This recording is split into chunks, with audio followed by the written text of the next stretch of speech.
Again, it's not about winning, it's about participation. My focused areas were advanced algorithms, database systems, and software engineering. I actually failed my advanced data structures course when I was in my undergrad. We were learning together, that's how I put it. Even if you don't build anything, that's totally fine. Go meet people, meet strangers, and form a team. Brainstorm something and try to build something. You don't even have to submit. Trust me, it took me 6 hackathons to submit to DevPost. Now, things are much easier to actually build versus things back then, where the team needs to understand what business needs. We act as a liaison between the technology teams and line of businesses. We gotta come up with a strong case to make our line of business understand why that investment makes sense to us, and what is the value and impact of putting that investment into whatever the technology wants. My focus areas are emerging technologies and cloud infrastructure. You probably will see cloud infrastructure or cloud multiple times in my slide because I really wanted to emphasize it's important for you to have in your resume. Is there a use case where we could leverage this technology in the organization? If yes, what is it? What's the impact? How much of investment should we make? If not, throw it away. And cyber information security team alerted us, like, what is this thing? I recently got to know about this solution called toughtongue.ai. If you're interviewing at companies and you wanted to coach yourself, you don't really need someone. You just have an AI agent. You can talk to AI agent, basically ask questions as if someone is interviewing you, and then it gives you feedback. Software engineering, there's a popular belief that AI will take over your jobs. I would say people who are using AI will take over jobs from people who are not using it. So if you're applying for companies, look for that company's public posture. Are they present in one of these clouds? You gotta have something on your resume which says that you know something about cloud. That makes your resume stand out. That makes your resume eventually land in front of the hiring manager. Whatever it used to take several months or several weeks or several months, you can probably develop things in minutes. Not to undermine the skills and the programming that you're learning from curriculum. Sometimes these tools are really bad at troubleshooting. And that is why I wanted to emphasize coding is not obsolete. Coding is still important, and AI is not taking any coder's job anytime soon. If you're not using LinkedIn, I highly recommend start using LinkedIn. I don't work for LinkedIn. LinkedIn's not paying me anything for saying this, but I really emphasize how important in this day and age for you to start use LinkedIn, for you to have yourself a name out there in the internet. 3 takeaways. Ask questions, hey, how do I deploy this? And take that information and actually do things. One of the things that we were not taught is the actual application. Just don't get disappointed just because someone said they couldn't hire you. Do not hesitate to reach out to me. I'm more than happy to guide you, more than happy to help you out. Thank you so much for patiently listening. I hope I added some value. Yeah, it's actually live. I'm not a big fan of slides. Instead, I vibe coded an app and then I deployed it in Cloud Run so everyone can access it. I'm going to show you where it is, how you can access it, and all that stuff. Again, thank you so much, Professor Mikhail Nesterenko, giving me the opportunity to talk, to give back to the university and the college where I actually learned from. Today, I'll be focusing on the tech, like what's happening in the space, trends, my career journey in the space, and the AI revolution that we all are witnessing. I was trying to put together some slides, and half an hour into it, I figured out it's easier to vibe code an app versus slides, so I built an app. I did my undergrad in India. I grew up in a small town called Nellore. This is me when I was in my undergrad school, and I was much skinnier at then, and this was my college ID, and then it is important for us to wear college IDs when we go to college back in India. This is, you can see a rocket here. I come from a small town called Nellore, and that's the hometown for the only satellite launching station in India. Growing up in my hometown, our school trips used to be trips to the satellite launching station, and I can tell only 2 of them were really interesting. The first one because it was really exciting to see something getting into the sky, and all the rest of them were really boring because we don't know much about anything. But towards the end of my schooling, that's when we got to know about what exactly that thing is taking up. Where I grew in the neighborhood or in the local area, electronics and computer engineering is really famous because of that reason. So most of the kids used to go to engineering schools with an intent to eventually work there. So back when we were in school, we used to meet scientists from NASA who used to come to this research center, and we used to interact with them a lot. So that's a fond memory of me from my undergrad school. So I did my undergrad in computer engineering with a minor in electronics. So I figured, okay, I could gain some more knowledge moving to US. I picked Kent State. I did apply for many schools, and there is a specific reason why I chose to go to Kent State. I'm going to tell you what that reason is, but a couple of pictures, a lot more hair in my second semester. I've started losing hair for whatever maybe the reason. So that was me in the second semester. That's the library, and I think that's the Black Squirrel Festival, which I fondly attended most of my time at college. And this is one of the pictures that one of the Kent State journalism student took.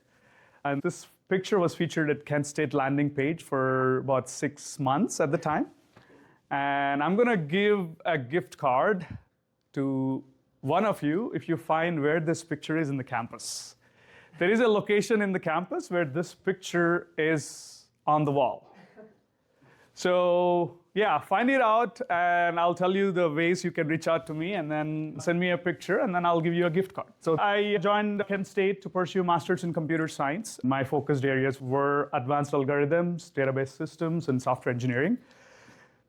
Reason being, I actually failed my advanced data structures course when I was in my undergrad, and I spent too much time learning data structures. Then I thought, yeah, data structures are cool. Maybe let's use these data structures in algorithms. And I took the parallel and distributing algorithms and parallel and distributing computing at Kent at the time. So database systems, unfortunately, I wasn't able to take Professor Rico's class during my time. I took OS.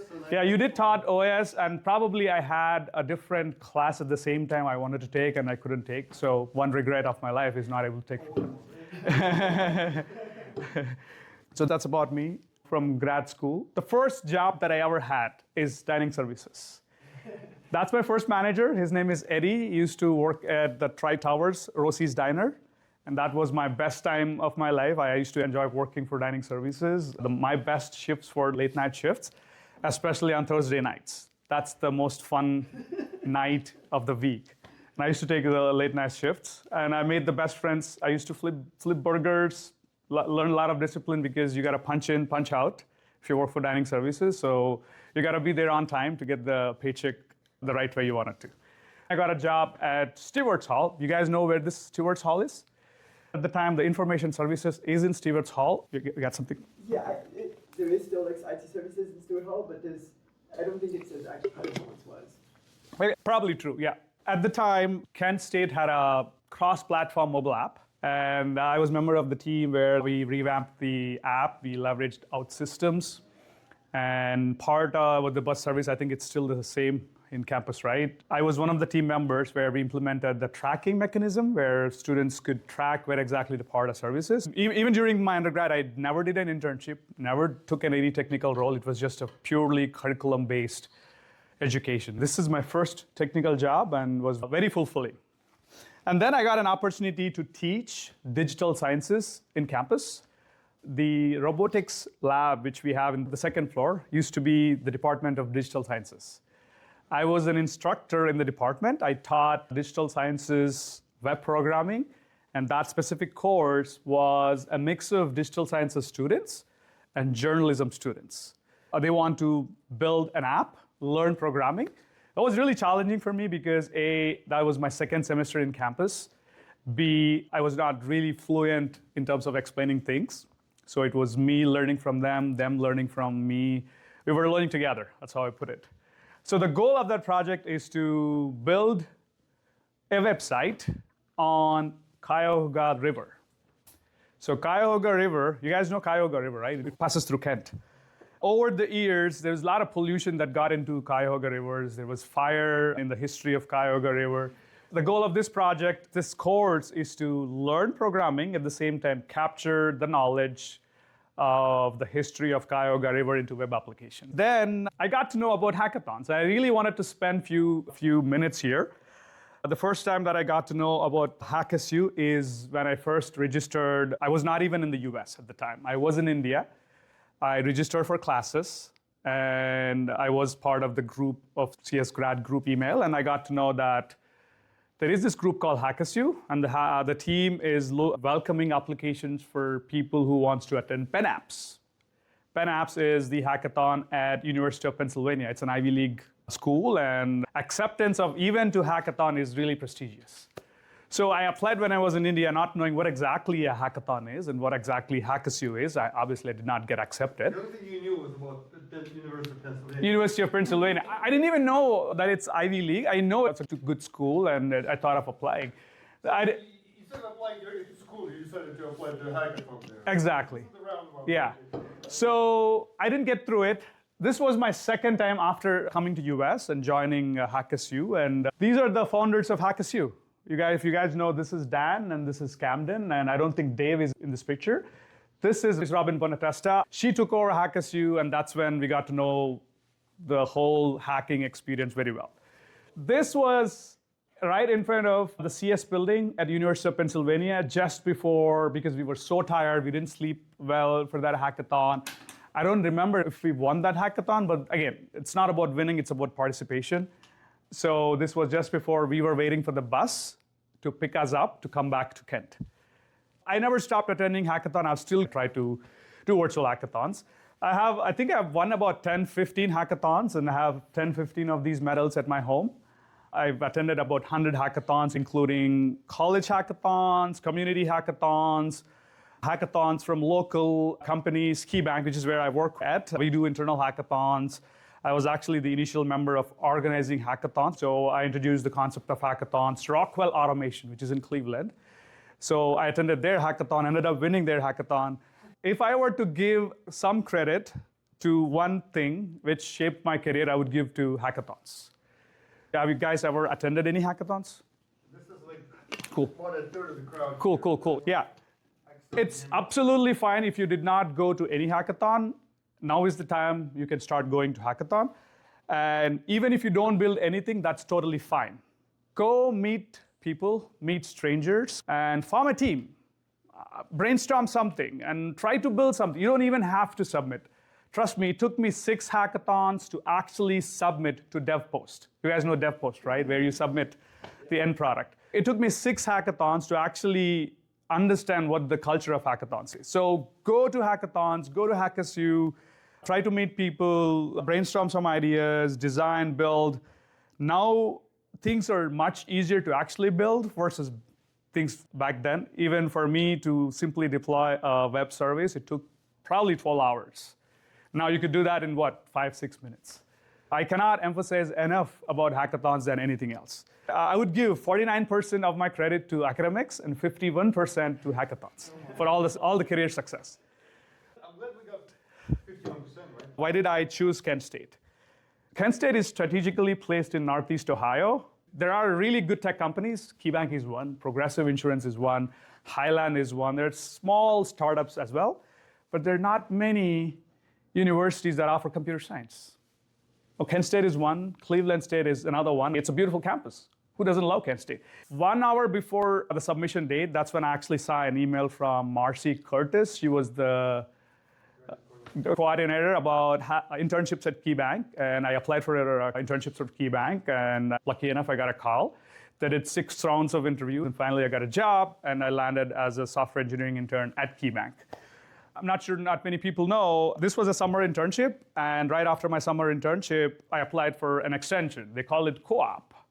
It was a part-time internship. I worked for 20 hours, and I did that for 2 semesters. So while I was a full-time student, I quit my job at campus because I couldn't balance the campus job and internship and full-time. I did 3 internships altogether. A fun project that we did, the year I got an internship at KeyBank, the year when LeBron James decided to come back to Cleveland. The project we did was the EMV cards, the credit cards and debit cards that we have. You remember those chips? KeyBank did not have those chips, and we were tasked to understand what the impact of those chips in the card, what does it take to roll out that capability in KeyBank credit and debit cards. Those were my internship projects. It was a rotational program, so you got to work with different teams like data supply chain, application development, big data, application modernization, all sorts of, that's how big organizations do. They put you in different teams so that you understand. And eventually, if they figure out that you're a good candidate, based on your performance in all these rotations, they will put you in a specific team where you actually did well. And I ended up getting a full-time job at KeyBank. I never looked back. KeyBank took really good care of me. Then I figured out I could do MBA. So I ended up doing MBA from University of Illinois, Urbana-Champaign. This was my international study program in Brazil. We went to Brazil for a 2-week international study program where we worked with a company, solved their sustainability problem. He is the CEO of the company called Quill. He runs a shoe company. You can look it up. One of the features that his company does is after using the shoes, you can send back those used shoes to the company, and company's problem is to dispose them. And he wants to come up with a sustainable way of doing it. And one of the suggestions that we make is, this is in Brazil, is to build some playgrounds and parks and use the shoes rubber as the floor for these parks. We didn't end up winning, but they liked the idea. I've been working as lead enterprise architect. What does enterprise architect mean? There are application teams, infrastructure teams, but there's got to be a team where the team needs to understand what business needs. At the same time, those business needs are clearly communicated to the technology teams. So we act as a liaison between the technology teams and line of businesses. Similarly, technology teams need some investments. Let's just say, hey, we wanted to acquire some licenses of Antigravity, the new IDE from Google. Or we wanted to acquire some licenses for Codex, or it could be Claude Code, whatever.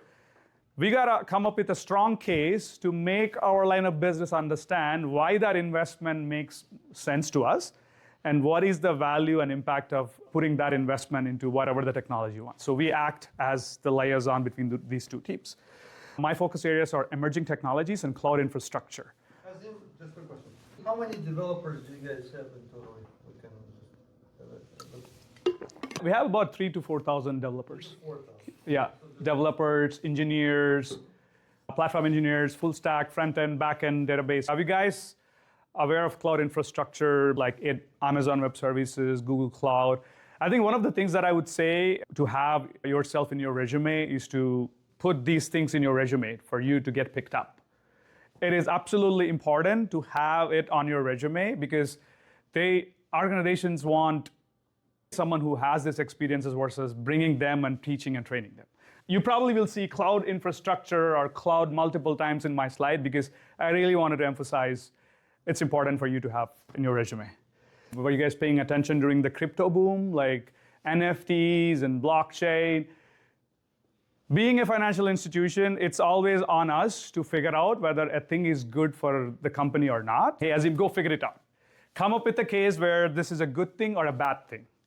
Is there a use case where we could leverage this technology in the organization? If yes, what is it? What's the impact? How much of investment should we make?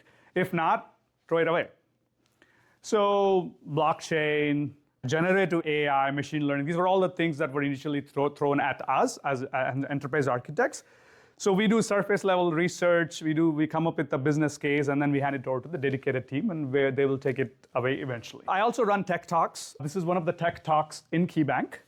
Tech Talks is a monthly session where I invite some technology leaders. We co-host sessions. Let's just say this is Mick Miller. He runs our cloud infrastructure at KeyBank. And he figured out there's a unique way of doing things. And I asked him, hey, why don't you come to our Tech Talks and present it? So in 2022, December or November, I guess, ChatGPT hit the internet. Everyone started using it. And I also started using it. I was really curious. And I thought maybe I'll give a tech talk to the organization. I gave a tech talk. And the spike of usage of ChatGPT within the organization skyrocketed overnight. And cyber information security team alerted us, like, what is this thing? Why are people using it? Not many people know about it at the time. And the first thing that the security team does is block it until fully understand the impacts, the consequences of a specific tool. So let's talk about industry trends. Obviously, AI is taking over the internet. Everyone's talking about AI. There is literally a solution, a domain name, you name it, and it has an AI solution for that. I recently got to know about this solution called toughtongue.ai. If you're interviewing at companies and you wanted to coach yourself, you don't really need someone. You just have an AI agent. You can talk to AI agent, basically ask questions as if someone is interviewing you. And then it gives you feedback. That's a really good thing. I'm going to send those links after this session, but really good tool to use it. Software engineering, you can point out me if there are any typos. I'm really good at taking feedback. I'll definitely take your suggestions. If you find any typos, please do let me know, okay? Software engineering, there's a popular belief that AI will take over your jobs. I would say people who are using AI will take over jobs from people who are not using it. So it is the hottest industry right now than ever before. Platform engineering, okay, you build software. Where does the application live? What's the CI/CD pipeline? What is the infrastructure that is required? That's the platform engineering. Cloud infrastructure, why would I as a company would want to own a data center and host my own infrastructure? I would rather use Google or Microsoft and put my database on their infrastructure. So if you're applying for companies, look for that company's public posture. Are they present in one of these clouds? If they are present in Google Cloud, you got to have something on your resume which says that you know something about Google Cloud. That makes your resume stand out. That makes your resume eventually land in front of the hiring manager. I'm going to talk about the hiring process, so it is really important for you guys to pay attention what exactly goes when profiles get into our organization for listing out. Okay, so those are the four training, at least in my research or in my areas of expertise. These are the four things that are actually trending right now. Tools I use. I was asked by professors to actually talk about some of the tools that I use. I think it is very important. I did put effective communication. I might not be an effective communicator. I run short of words, but it is an important tool that I use at work. Even if I don't have an answer, I would simply say, hey, I don't really know the answer to this, but let me spend some time and I'll get back to you on this. So effective communication, timely communication is really important. It's actually a tool that you have to use. Majority of my work is on Google Cloud, so those are my tools, Visual Studio Code. I stopped using Visual Studio Code because Antigravity, it's free and it's absolutely fantastic. You guys heard about Antigravity? Yeah, I'm going to show Antigravity in a bit. It's just an IDE, but you can ask simple questions. It does vibe coding for you in a level that whatever it used to take several months or several weeks or several months, you can probably develop things in minutes, if not less than an hour. So I'm going to show you real quick how you can develop apps, not to undermine the skills and the programming that you're learning from curriculum. These tools can actually develop things, but if it breaks, it is on us to actually go and troubleshoot it. And sometimes these tools are really bad at troubleshooting. And that is why I wanted to emphasize coding is not obsolete. Coding is still important, and AI is not taking any coder's job anytime soon. I'm going to take a pause, maybe take questions. I want to go back to your hackathon experience real quick, because you participated in so many. Yeah. But was there a hackathon that stuck out to you as a very memorable experience, like a hackathon that you'll never forget? Obviously, the ones that I won, I'll tell you this. I attended Kent State Fashion Tech Hackathon. I don't know if I have a picture, but I met a graduate student from metalsmithing, a graduate student from fashion merchandising, a graduate student from University of Pennsylvania who came to Kent State. He's an electronics major. I was the only guy with computer science. So the idea is to build a woman's underwear, which helps them with period cramps. We ended up winning. So the electronics guy was able to embed some electronics, a heating pad. I was able to develop a mobile application where it can be controlled through app. And she presented it because it's her idea, and she needed the technology and she needed the electronics, and we were able to support her idea. We ended up winning. I don't know if it's still in the Fashion Buildings Museum. So they asked us if they could put it in the museum in the fashion building. So I think if you ever go to the fashion building, it should be there. That's one. There's another app that we built. You remember the picture of the medal that we had? We built an Ethereum-based app. The idea is, if you go to airport, let's just say you're in New York and you have your flight in next 30 minutes, and you're in a car, and the drive time to airport says 35 minutes.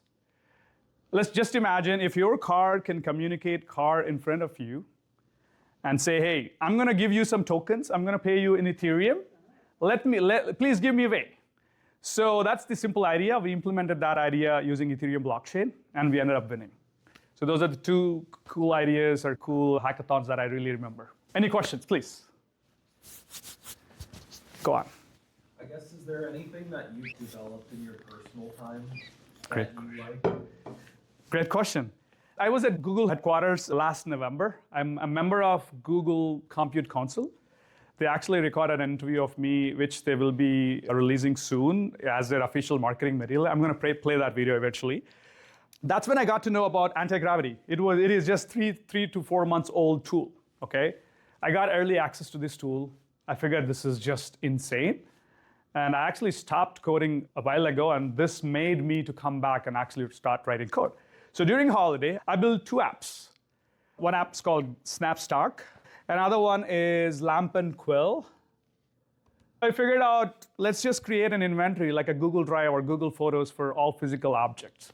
So what it does is, I wish I could show you. You could take a picture, and the app basically identifies all the objects in that picture, gives a general description where exactly the object is, what is right next to you, what's the value of the object, what's the brand of the object. It does market analysis and say, if you ever wanted to sell it, how much does it can get you.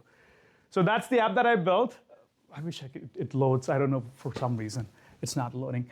There's another app, this is called Lamp, like it's loading. I did mention to Professor that I'm writing a book because I built 2 apps, and over the process, I actually created an agent in my Antigravity saying, hey, every time when I make a push into my GitHub, capture the best parts of this push and add that into a summary into a book, which I would want to eventually write. So I thought, okay, so I'm writing a book. I want people to read it, or I want early reviewers to actually review about it. I know you can say, yeah, there is this app called Goodreads. I thought, let me develop my own Goodreads. So I developed an app called Lamp and Quill. It's for readers and authors to find early readers and authors to find early readers. So 2 of those apps.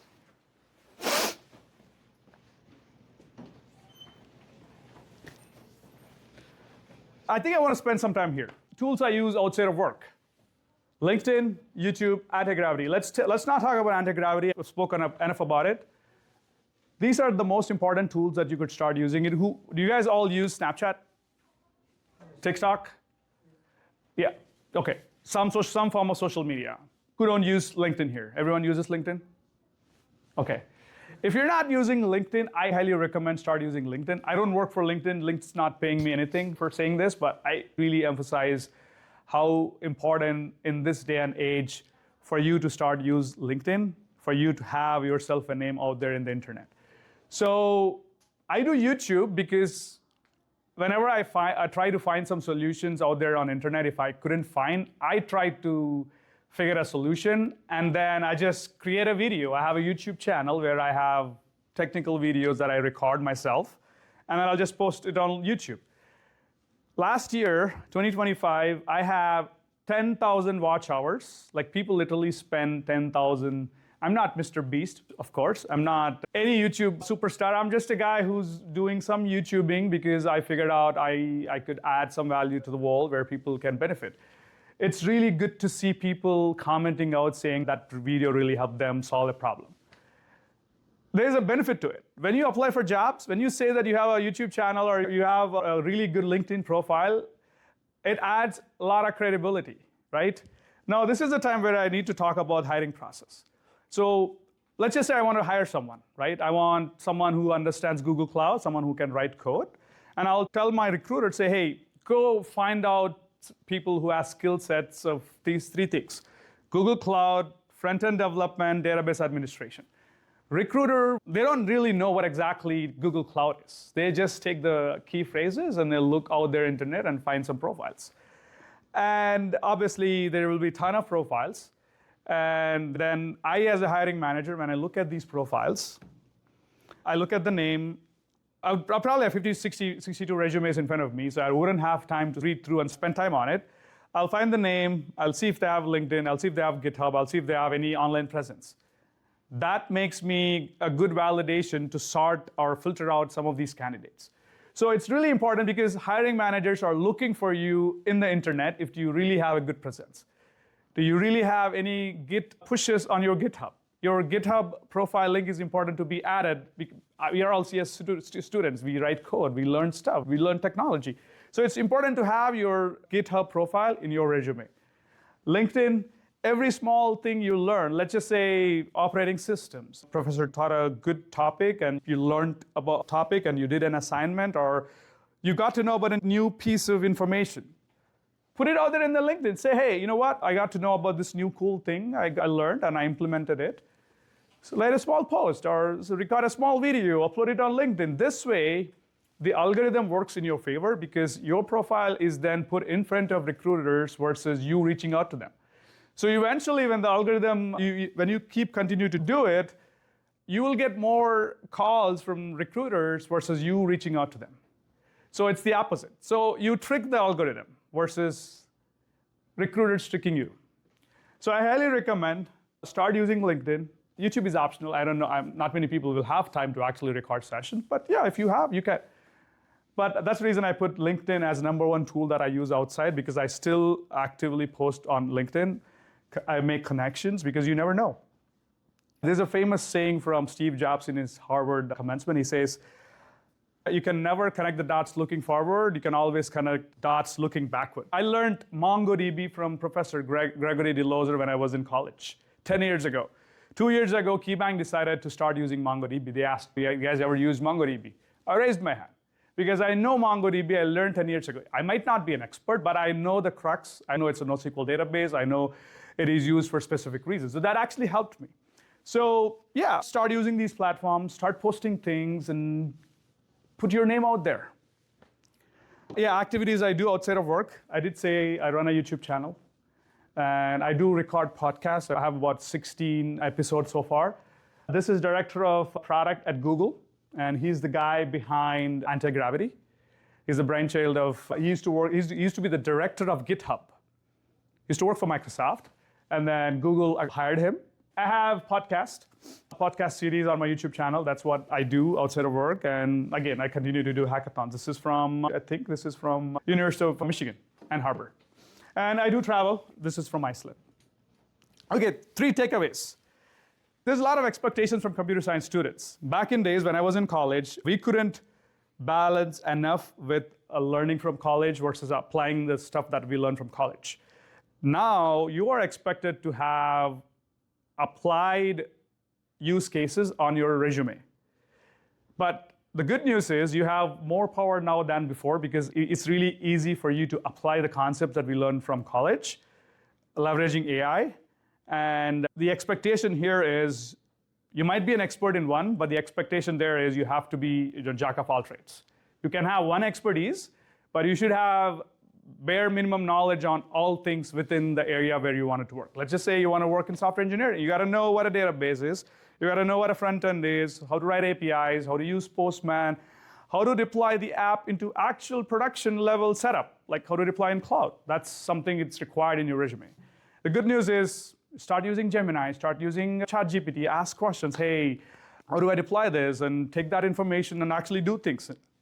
One of the things that we were not taught is the actual application. For example, actual application and impact. Professor Greg taught us a MongoDB database with the database management system. And we really didn't know, like, why would I use MongoDB? Where would I use MongoDB when I have MySQL?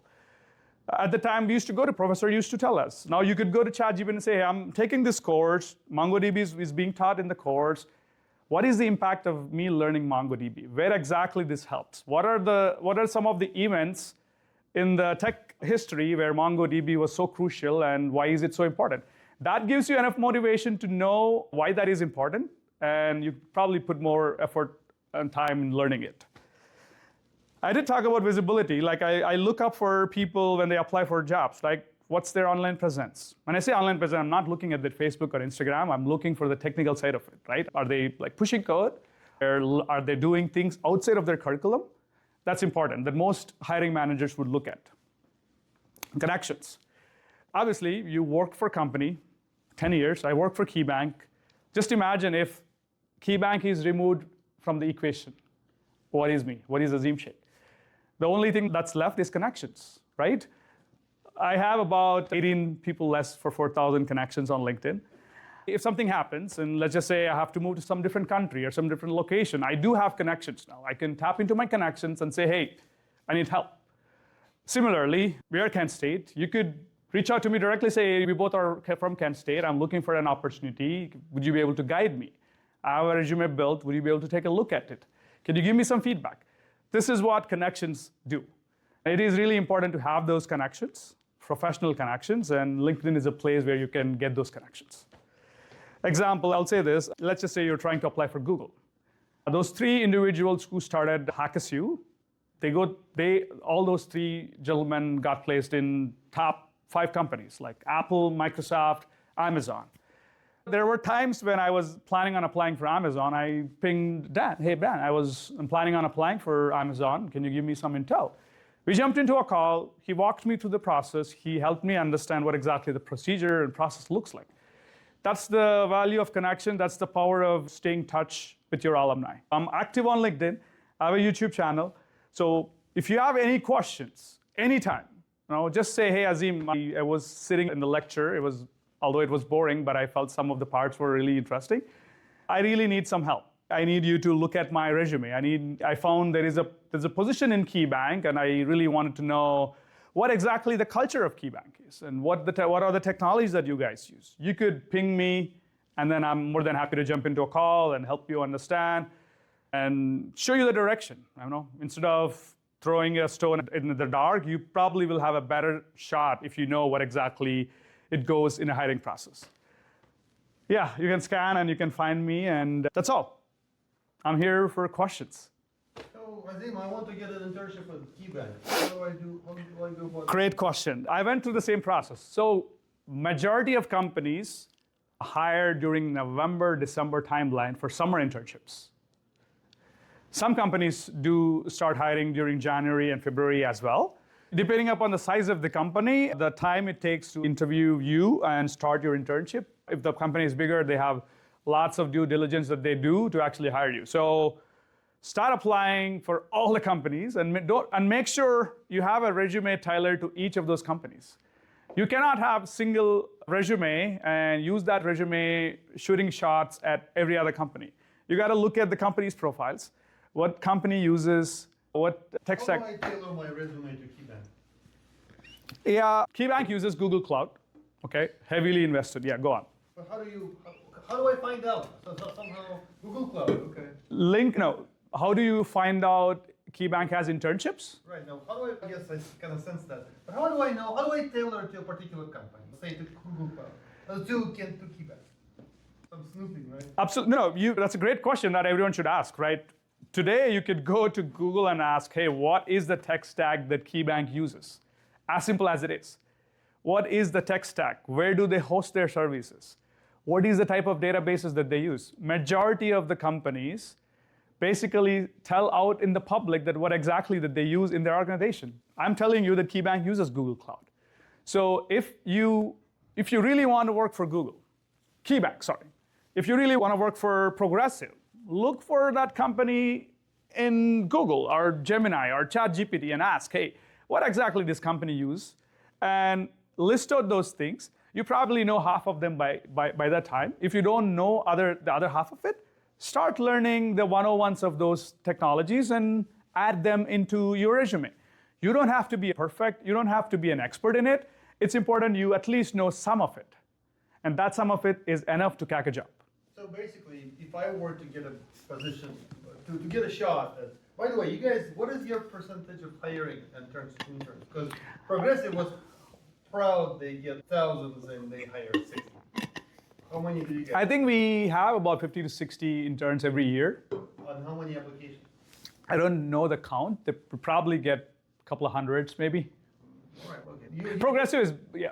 Well, my point is, I'm going to get a shot. I mean, you probably wouldn't hire me. But say November is half a year more than that away. So when should I be trying to look up the technology? 2 months out? So what would be your strategy? If I were doing this now, I'd probably list out 2 to 3 companies. Hey, I want to work for these companies. And start understanding what these companies use. And list out the technologies that each of these companies use and start learning them. 2 to 3 months from now, Again, companies hire interns all the time, but the mass hiring happens during summer because summer internship is a thing. Even during regular seasons, regular semesters, they do hire interns. They do want energetic young professionals. They do want people like you where you come up with innovative solutions. So they always hire interns. One way to find if the company is really hiring is go to LinkedIn. Put a reminder on LinkedIn. If you want to, we can sponsor an ID for you. Please. Okay. Yep. I would love to have one. Come up with a justification. We'll come up with a But justification. you should be connected now. You should be connected. It's connected? Okay.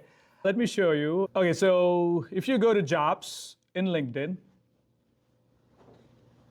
and you can search for software engineer at KeyBank, right? And then you search. Obviously, there might not be anything right now, and there is an option where you can put a job alert. You see here? Job alert. So each time when KeyBank opens up a position which is closed or exactly the same as software engineer, you get a notification saying, hey, KeyBank opened a position, you can start applying. I do have some of the notifications because I always wanted to see what's the lay of the land, like what is the requirements that other companies do in terms of hiring new people. So that's one way you can set up. Let's just say you want in the area of San Francisco or New York, you can set up all those things on LinkedIn and look for those notifications. And there are some jobs which lets you do easy apply, meaning it picks up all the information that you already put on LinkedIn and then shoots that company with easy apply. Just one click and then you applied that for that position. I applied for 300 companies when I was in college. So getting a job is not easy, so it's a How many? 300. Yeah. Folks, I'm taking notes or mental notes, right? Yeah. This is a process. And it's totally normal, and it's a process. You gotta apply. And there were scenarios where I had options. I could pick one of the best. So it's always good to have more than one offers rather than just one offer. So keep applying, and then just don't get disappointed just because someone said they couldn't hire you. There are several different reasons why companies will go in a different direction. It could be a Friday evening, a chief of one of the departments say, hey, you know what, we don't have enough funding, we cannot move forward. It's not because you have something wrong in your profile, it's because that team decided not to hire someone. So do not take anything personally unless someone gives you a critical feedback that you suck, right? Not many people will do that. So no one will give you that type of feedback. Big companies won't even give you the feedback if they don't hire you. So don't take it personally. There are a lot of companies. And it's their loss anyway, right? Absolutely. I'm very proud to say this. After I joined KeyBank, I pulled in 7 to 8 Kent State people to KeyBank. When I say pulled, I did show them the referrals. I did show them, hey, this is what the culture is. They did their job, like they did interview. It's just the path. Someone got to show the path. So if you ever find out any position in KeyBank, if you really want to work for KeyBank, do not hesitate to reach out to me. I'm more than happy to guide you, more than happy to help you out. I'm more than happy to actually talk to the hiring manager. Say, hey, I know this person, I met this person, and I'm really watching for this person. Like, why don't you talk to him? From there, it's on you. It's on your performance, how you perform well in your interview and all that stuff. Okay, you get hired. Yeah. What do you do on your internship? How do you stay in the company? How do I stay in company? I really hustled because I really wanted to get a full-time. That was my goal. So you just go extra mile. You under-promise and over-deliver. That's the only way. Because companies hire 60 to 70 interns. How many stay out of those? Maybe 10 to 15%. Out of 60, from my class, out of 60 people, only 4 people got full-timers. I was one of them. 2 of them left for different offers. Only 2 of my class, which is from 2014, still work for KeyBank. So you gotta be hustle, you gotta go extra mile, you gotta do things out of the box. For me, what worked? Hackathons. Even though I was working for KeyBank, I would still go to hackathons, community hackathons. I would post it on LinkedIn.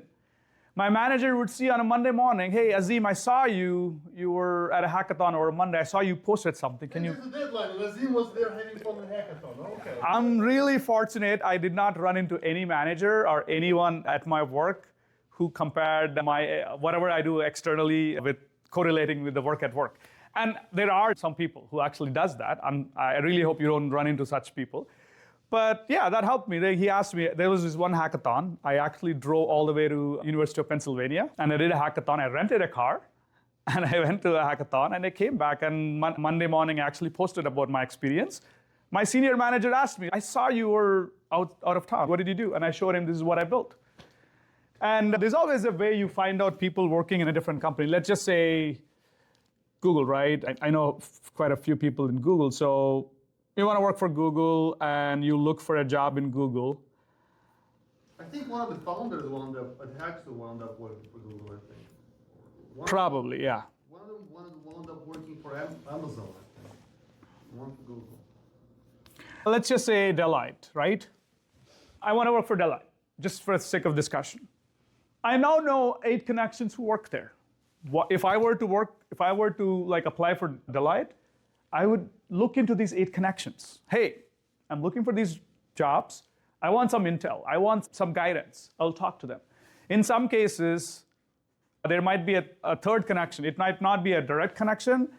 It's like, I know a guy who knows a guy kind of approach. So you could ask me, Azim, I saw you are in connection with Tim.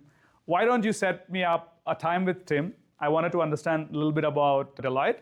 I could do that favor. I could ask Tim, hey, I know a person and he wants to work for Deloitte. Why don't you talk to him? And if he's generous enough, he could give some time. That's how you tap into those connections. Questions for me? Azim, just tell us what you can. I get this is immediately personal. You were an international student, right? There was a few international students here. Yep.